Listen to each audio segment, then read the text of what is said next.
back. I'm Blue Echo. This is the newly released CowanSim R66 Turbine. It is New Year's Eve night, and the helicopter just released on the CowanSim website.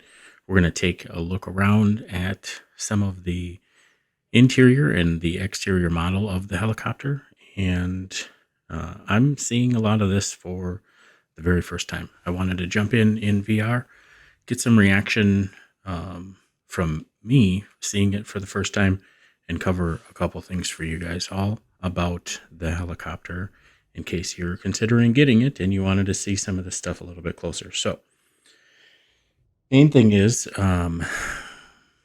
we'll take a look a little bit at the exterior, but the exterior model of the helicopter looks awesome. I think that the looking for seams and stuff in the model and the paint and livery and stuff like that as far as that is concerned, and nothing really stands out as an issue. So excellent job with that. I have not read all the way through the manual, but my understanding is you have different options for the configuration of the interior here as far as what you want in here for electronics. So let's go through all of those. I'm going to set all of the switches in the up position right now. And you can see we've got, your analog center console. And it looks like this is the PMS GTN 750 package that is available over on the right side. So your free or your premium PMS GTN 750 could be displayed over there. If you take the GTN option into the center, that disables that. Now, I believe that this is the default 530 that comes with Microsoft in case you don't have the GTN 750. And then the lower selector switch makes this the TDS 750 or the GTN XI. If we switch the panel option to the center position here, you can see there's a 650 that loads in the center. And same thing, the PMS 750 and 650 here, the default Asobo 530 and the 650 is over here. And then the GTN TDS GTN XI with their 650 and the 750 over here. The third option changes the configuration quite a bit more, and you have the option of the 650 in the center, the PMS 750, and then the TDS GTN XI 750 over here. So I'm going to go through and get the helicopter started up, and we'll probably take a quick look at the exterior, and I'll show you a little fly around of that and some of the interior textures. And I'll come back to you once I get the aircraft started. We're not going to go through the checklist on this one. I might do a separate video on that, but we'll get the helicopter started up and take it for a little flight and see how it feels.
All right, we're all started up here. I'm going to just mute the TAWs. We're flying around Revelstoke just because this is the last airport that I loaded in at. And I wanted to jump in right away. And so it was one of the options that came up. I don't know what we have for close locations, but let's see if we can set a quick flight plan here. We'll add a waypoint. And let's see if we can find nearest. Let's see what we got. Mabel Lake. Sesam. I don't know if we'll make it all the way there, but we're going to go to Salmon Arm.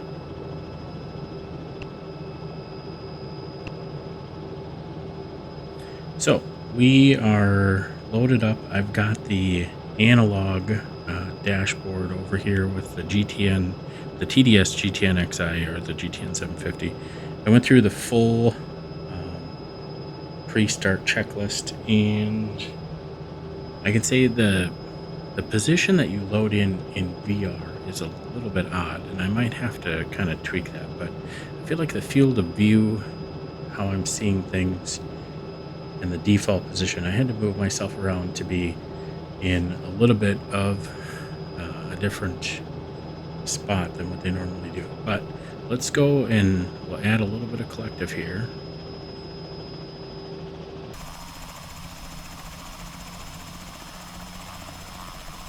And there's I'm not really putting any pedal input in right now. It's not requiring a lot, so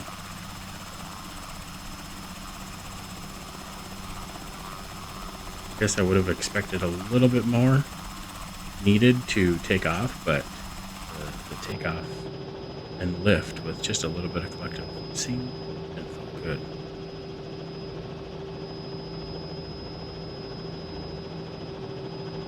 So I've actually never flown any of the Robinson helicopters in any of the sims. I know there's a couple freeware versions, but looks like we're clear. So let's depart, and we'll have to fly right down the valley there, and we'll go past some of the Revelstoke scenery that we highlighted in the last video from the H145. But first impression so far, the model looks great, and handling and the flight model, a little bit of glare here from the sun, but just looks really good in here. So see if we can't get ourselves cruised. I wanted to talk a little bit about control profiles. So I use spad.next. So I have a number of different control profiles depending on the aircraft, and some different stuff is bound. There's a pretty extensive list of the things that you need to bind in here. But if anybody's curious, if you have the other CowanSim helicopters, like the MD500 or the H125, this is going to be the same inputs. I think I actually have the same settings for the Bell 222, but that one, the only addition is I duplicated the bindings into another profile and added a landing gear switch off of my Bravo throttle, or Bravo, the throttle quadrant.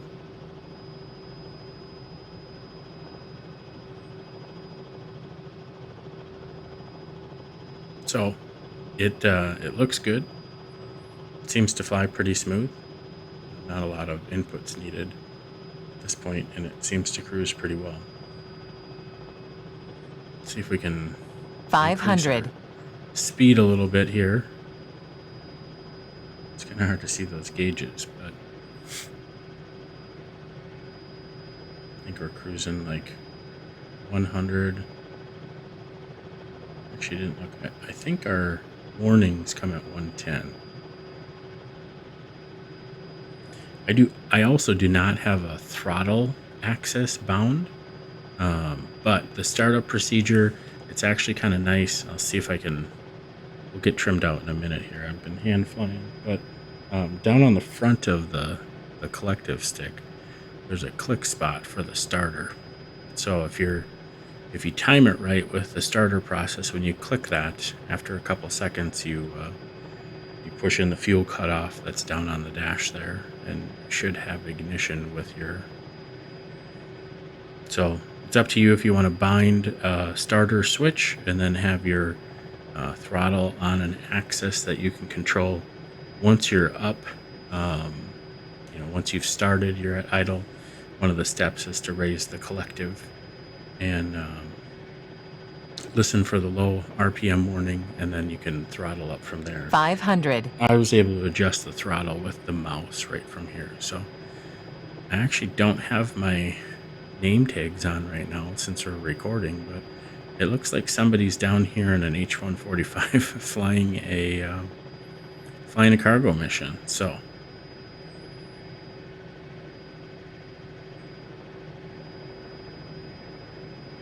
at the point that they're at, it looks like they're picking up a cargo box. Let's slow ourselves up here just because we're going to be competing or crossing with the traffic there. See if it shows them in a 145 with anything slung below.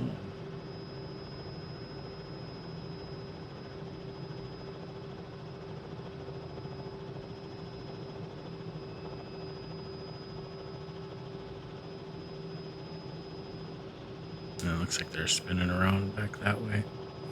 But if you haven't seen the Revelstoke logging scenery yet, that Wing Boss put out, the mill is right down there, and then the other location is up at the top of the mountain there.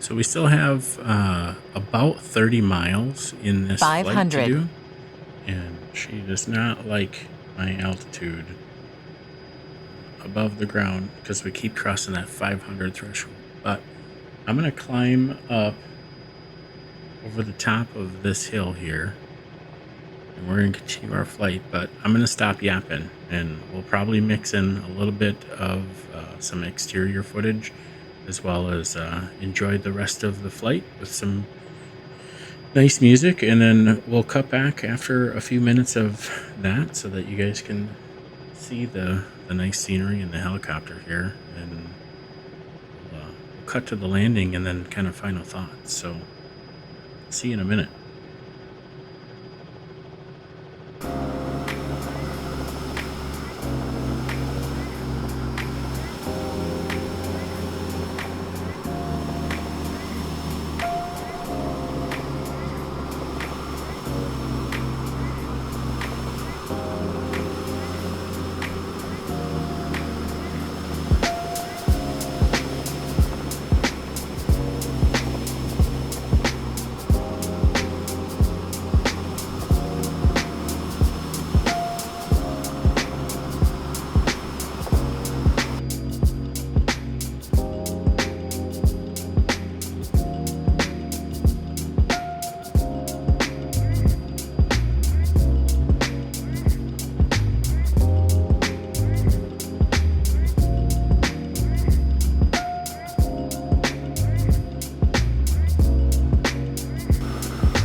Okay, we are back, and because this was kind of an ad hoc, kind of fly by the seat of your pants flight, and I just wanted to get into the helicopter and fly around a little bit, I really didn't go through proper trip planning, and instead of just going in and cheating and adding in some fuel, we're going to modify our response plan and land over here at the farm.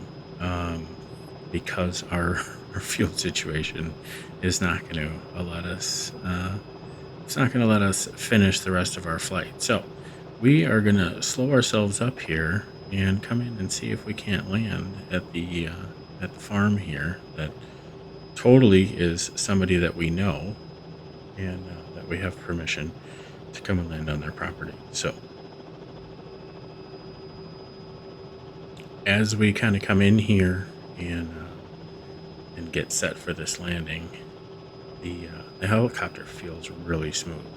I mentioned before I've never flown the Robinson R44. I'm not sure how much pedal input they have, so I'm going to reserve any judgment as to whether it's got enough or not. But I did notice that on takeoff it was very, very stable as far as yaw is concerned, and it didn't require a bunch of pedal input. But you can see kind of where we're at.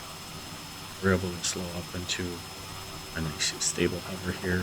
We've got a little bit of left pedal as we're coming down to the ground. And let's see if we can set ourselves down for a nice smooth landing.